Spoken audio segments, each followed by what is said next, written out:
Ahora hablemos de atención.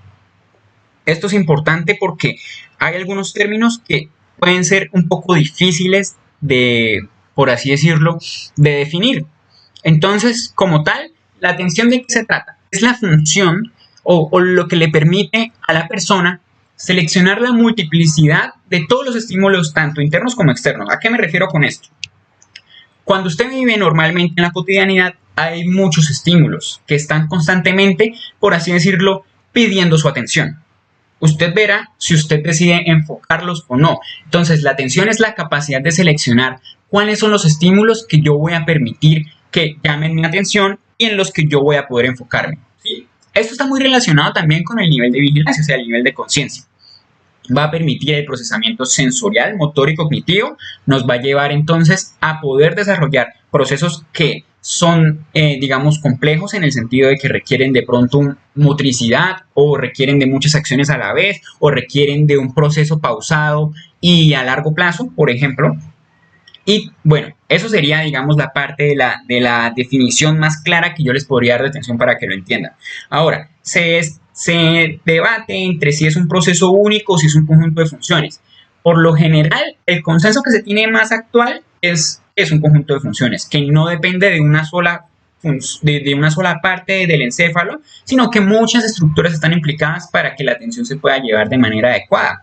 Entonces está también afectada por la conciencia, por la memoria, por el afecto, o sea, por cómo se siente el paciente, la motivación que tiene y la percepción o la sensopercepción, que ya vamos a ver cuáles son las alteraciones principales de esto más adelante.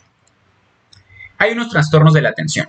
Entonces, aquí es algo que yo quiero que quede muy claro, porque hay mucha gente que confunde distraibilidad con hipoprosexia.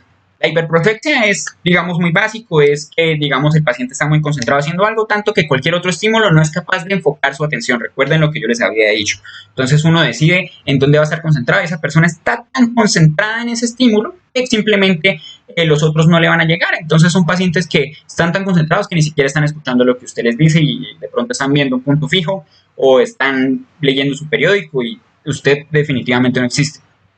Ahora, quiero sí enfocarme mucho en la parte de la distraibilidad y la hipoprosexia, porque la distraibilidad entonces la vamos a definir como la incapacidad para seleccionar un estímulo específico, ¿sí? Entonces, entre todos los estímulos que me llegan, yo no soy capaz de decir, bueno, este estímulo de acá es en el que yo me voy a concentrar, sino que yo de repente estoy en este estímulo, luego me voy para el otro, luego me voy para el otro y no soy capaz de enfocarme en uno solo.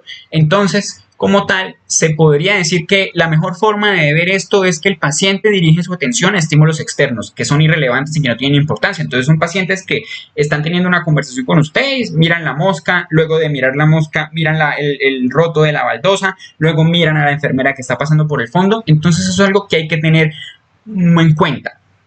Ahora, ¿cuál sería la diferencia principal con la hipoprosexia? Que la hipoprosexia también tiene un déficit para seleccionar, pero se encuentra también una alteración en el procesamiento de los estímulos. Esto quiere decir que no podemos seleccionar ni siquiera y para que algo capte mi atención tiene que ser algo que sea muy fuerte o muy significativo en el entorno, ¿sí?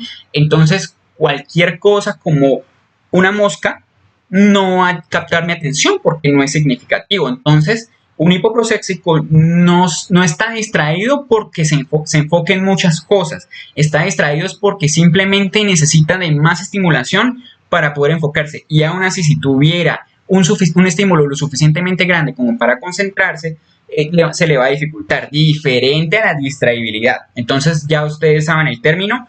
Y bueno, ojalá no confundan eso y los que están viendo pues aprendan a diferenciar eso muy bien y que cuando vayan a reportar un paciente sepan explicar, sepan sustentar que el paciente tiene distraibilidad porque por X o Y motivo y lo mismo con la hipoprosexia.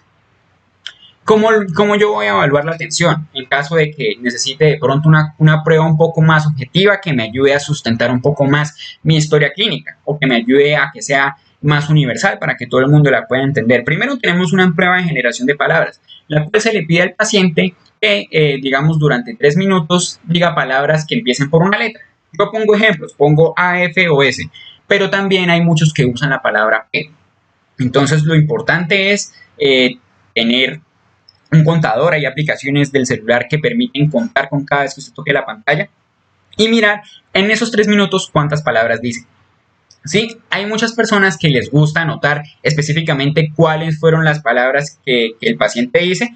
Yo diría que eso es más como para mirar si el paciente está diciendo palabras que realmente existen o no, pero pues digamos en términos prácticos, en los términos más prácticos de la palabra, lo importante es saber cómo es la producción verbal y eso va a ir directamente relacionado con la atención. También tenemos una prueba de secuenciación, que la manera más completa de hacerlo y más rápida es combinar números con palabras.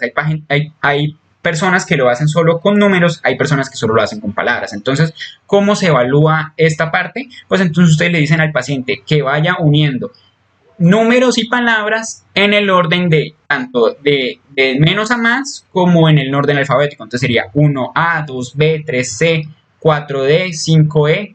Entonces, ¿cómo yo miro que el paciente esté bien? Lo que yo tengo que hacer es medir el tiempo y mirar que una de los 10 ítems que yo le pedí que uniera en menos de 3 minutos. ¿Listo? Cualquier alteración en eso, entonces nos tenemos que mirar de qué se trata.